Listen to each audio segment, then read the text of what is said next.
Group Captain Shubhanshu Shukla, or Shuks, is ready to go for his cosmic leap. India's cosmic leap. Heading to the International Space Station on a SpaceX Falcon 9 Crew Dragon as the mission pilot. I have with me MichaelLopez Alegria. He is the chief astronaut at the same facility where Group Captain Shubhanshu Shukla is flying, which is Axiom Space, a Houston-based private space company. And this is a private commercial space flight where India has taken a seat. Thanks a lot for speaking to me, Michael. My pleasure. Welcome to India. Thank you. Tell me a little bit about your space experience. How many days, how many flights? You are a highly decorated astronaut. Thank you for the kind introduction. I was a NASA astronaut for 20 years. While I was there, I flew on 4 space missions, 3 on the space shuttle, once each on Columbia, Discovery, and Endeavour, and then a long-duration mission on the Soyuz to the ISS, where I spent 7 months commanding Expedition 14. That was in 2006, 2007. And for the last several years, I've been at Axiom Space, and I've had the privilege of commanding 2 private missions. The first all-private astronaut mission to the ISS.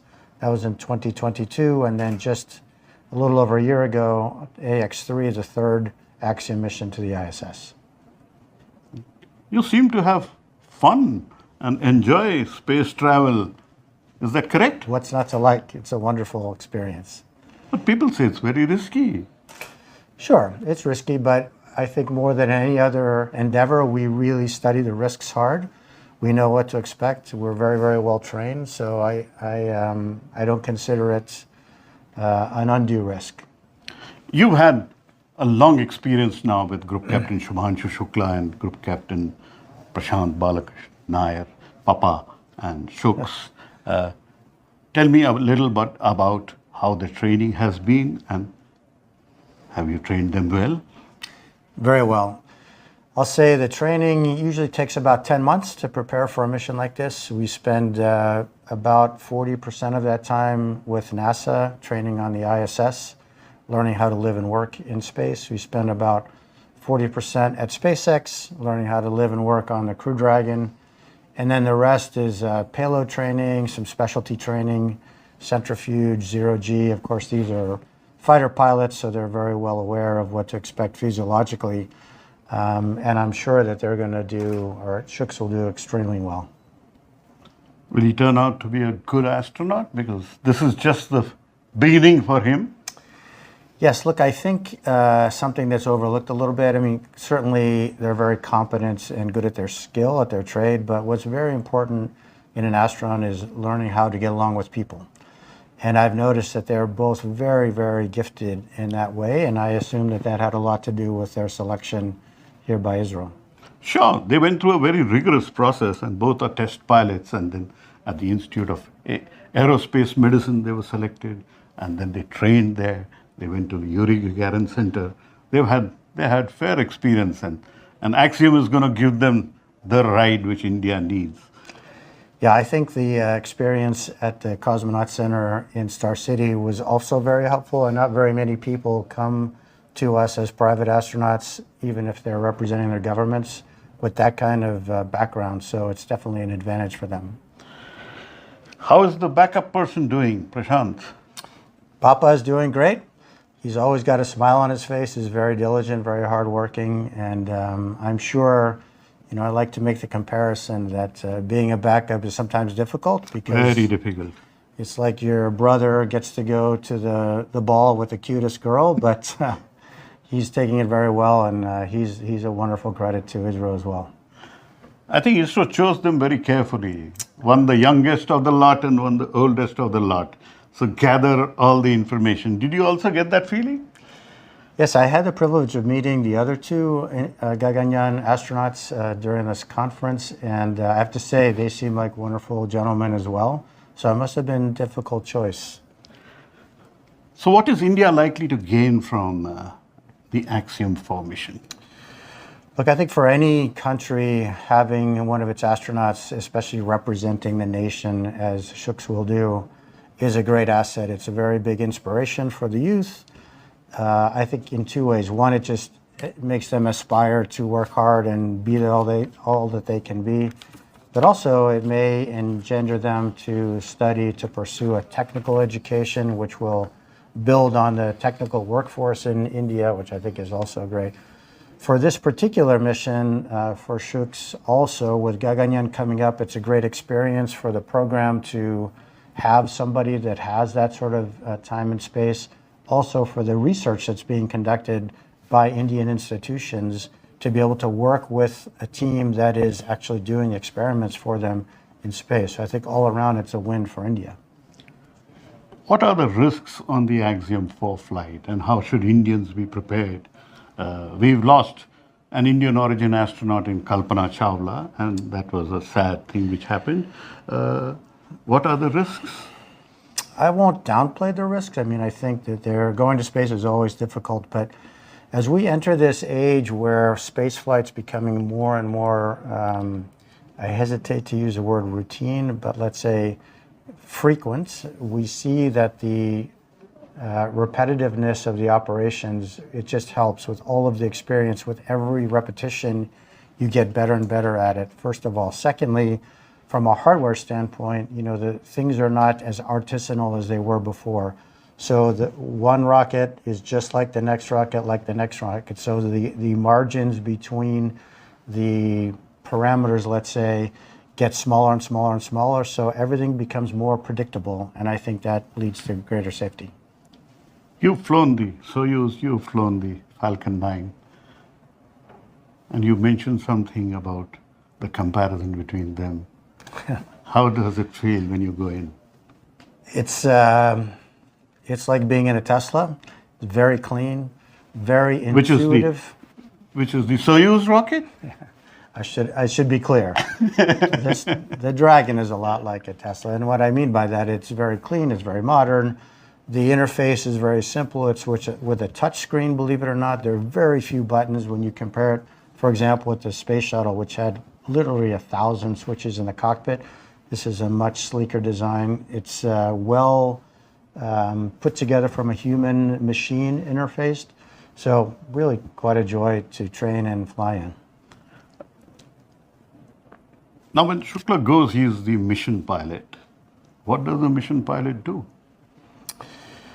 All the dynamic operations from launch to docking and then from undocking to splashdown are really in the hands of the commander and the pilot. And they act as a two-person cockpit team.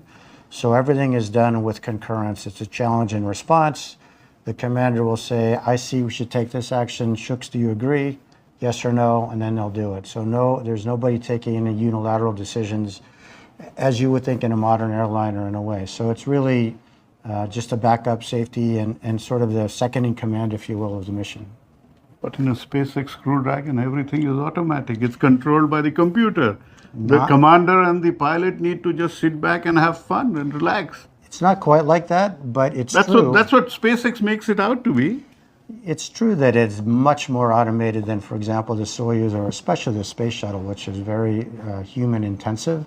But you need to be ready to take over and, of course, to monitor the progress of how things are going.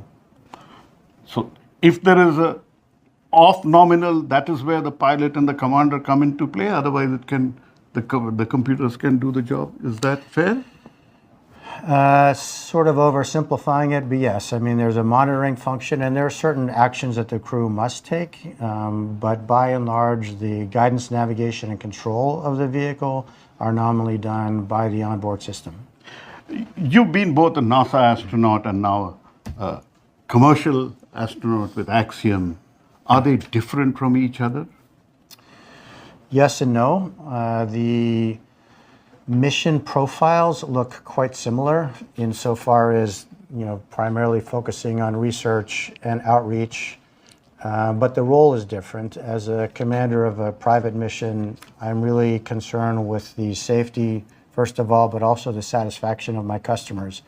I want them to get their research done, to make their appearances on time, to smile and really appreciate the experience. So I'm a little bit more worried about what they're doing than I would be if I were a NASA astronaut, a little bit more focused on myself.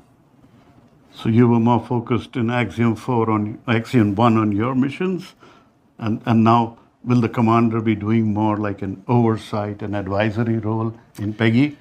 Yes, we've migrated a little bit to a different model where the Axiom commander, instead of having a pretty big science program of their own, tends to be more of a helper for each of the other astronauts to get their research accomplished on time. And I'm told this is the mission where you have the maximum number of science experiments. Tell me a little bit about that. Yeah, that's true. We have over 60 research activities scheduled for AX4, representing 31 different countries. So it's quite an ambitious plan. Of course, not all of them are occurring in space. Some of them are what we call pre and post mission only. But that's a ton of research to be done. And when you think about, sort of a 2-week mission, they'll be very busy for sure. You're going to make them work very hard, more like coolies in space. Look, I mean, it's a wonderful opportunity. You don't want to waste it. So all that said, my advice to them is try to enjoy this experience as much as you can. But you're not giving them time. How will Shooks enjoy space? There's time. There's time. Where do you get the time? So we wake up at 6 a.m., and this is all on Universal Time. We wake up Which at is 6 London a.m. time. Correct. Or Greenwich Mean Time.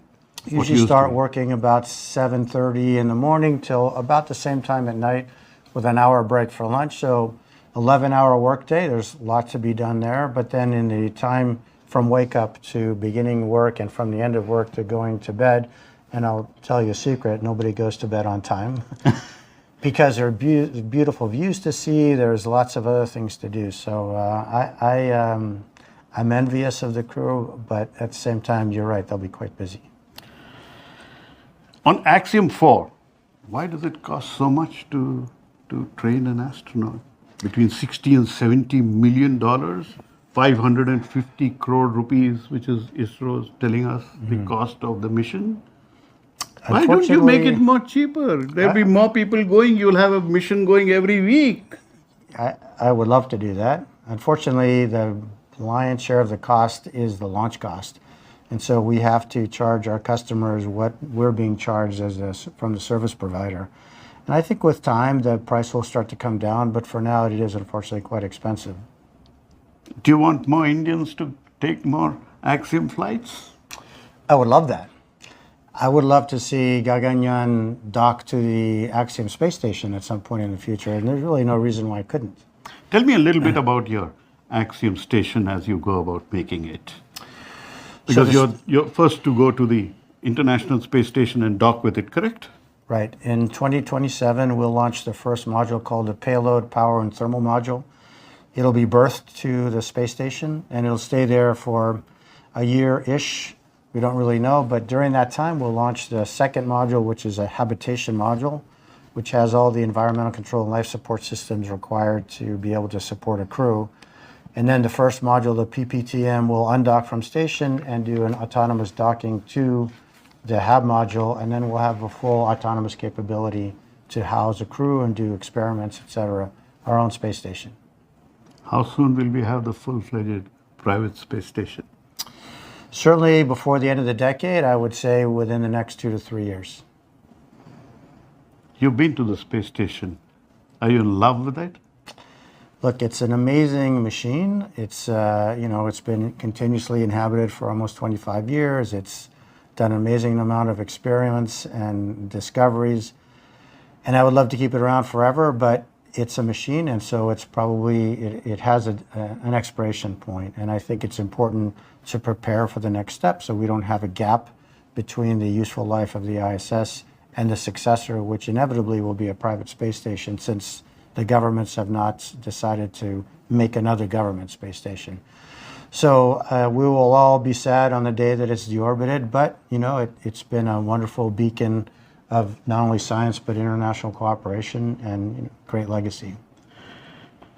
Beyond this Axiom 4 flight, the Indian Space Research Organization says this is part of a continuum, which will end with an Indian on the moon.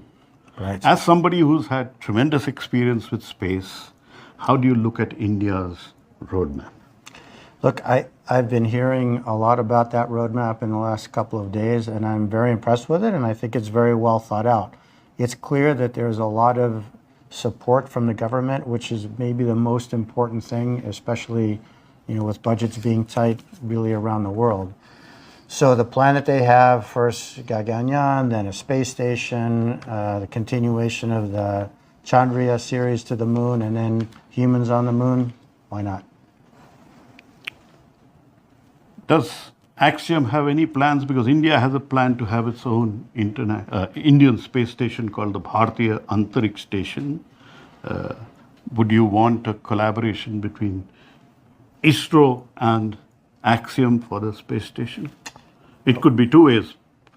Yeah, I would love that. I mean, I think there's a lot to be gained by international cooperation, continued international cooperation in space. India is clearly an emerging space power.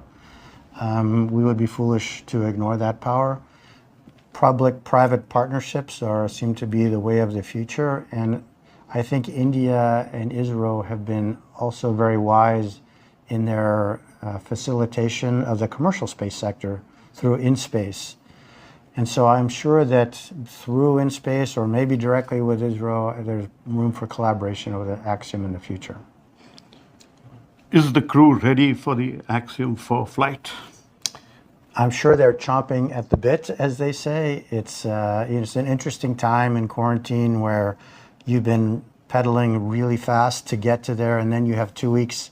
I wouldn't say there's nothing to do, but I would say the pace is quite a bit different and a little bit more relaxed. Some time to put your thoughts together, also to keep preparing, keep sharp, probably do some tabletop simulations, probably do some what they call baseline data collection for all the medical health experiments that will be done. But as the countdown clock winds down, from days to hours to minutes to seconds, it's a continuum of excitement building. What kind of food are you sending for Shubhanshu into space at the International Space Station? We have the ability to, first of all, let me say that this food that we eat on the ISS is generally provided by NASA. It's a little bit impractical to bring all that food with us, so we sort of have a barter agreement where we pay for that by providing some other services. But on the Dragon, we have the ability to bring some food. Unfortunately, there's no way to heat the food, so it's not quite generally as interesting. But I'm hopeful, and I fully expect that there will be some interesting things for Shubhanshu to have while he's on orbit. During your flight in space, how did India look like from space to you? It's beautiful. I mean, look, the Earth is a beautiful place no matter where. There's a lot of variety. India is sometimes hard to see because there's generally some cloud cover or some Yes, we have a bit of a haze. But flying over, we see a lot of water. So whenever we see land, it's really nice to see. And often the passes through India might include over the Himalayas, which is a beautiful sight as well. Do you want to go back to space? I would be happy to, yes. So is a flight lined up for you? No, we don't have any more flights lined up. We have to go through NASA to get our private astronaut missions approved. And so right now we are in the process of putting together a proposal for them. And it'll be, viewed in a competitive environment. And if we win, then we'll see. There's some discussion that, as Axiom builds its space station, could you be using Indian launchers for putting your space station together or building your engineering components in India? India is known for its frugal engineering. Is that a possibility? Look, you're right. There is a great legacy in this country for being able to do a lot with a lot less resources than is taken, let's say in the Western European or American environments. And so I think there's no reason why we wouldn't want to use that. The technology and the engineering talent seems to be top notch. And if you can get a product that's as good, if not better, for as little or the same or less price, then you'd be foolish not to consider that, right?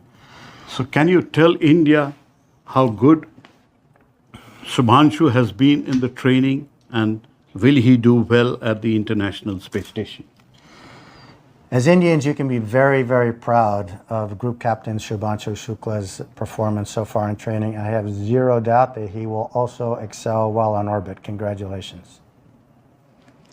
So, a good luck for Shubhanshu Shukla as he embarks on his maiden space flight on a SpaceX Crew Dragon all the way to the International Space Station. Very soon, the International Space Station may be retired. So, he'll be one of those few who's had an experience at the International Space Station. Now, India has a plan beyond the Axiom 4 flight, which is to launch an Indian from Sriharikota and then the Bharatiya Antariksh Station and then land an Indian on the moon by 2040 is Prime Minister Narendra Modi's desire. All of that, the first baby steps are being laid at Axiom Space in Houston. And Group Captain Shubhanshu Shukla, who's very young, just about 40, is going to make history for India and be there for a long time for the Indian Space Research Organization. Like Rakesh Sharma said when he went to space, how does India look like? Sare jahan se acha. I'm sure Shubhanshu will have something similar of an experience when he goes to space. With camera person Xavier Thomas in New Delhi, Pallava, Bagla for NDTV.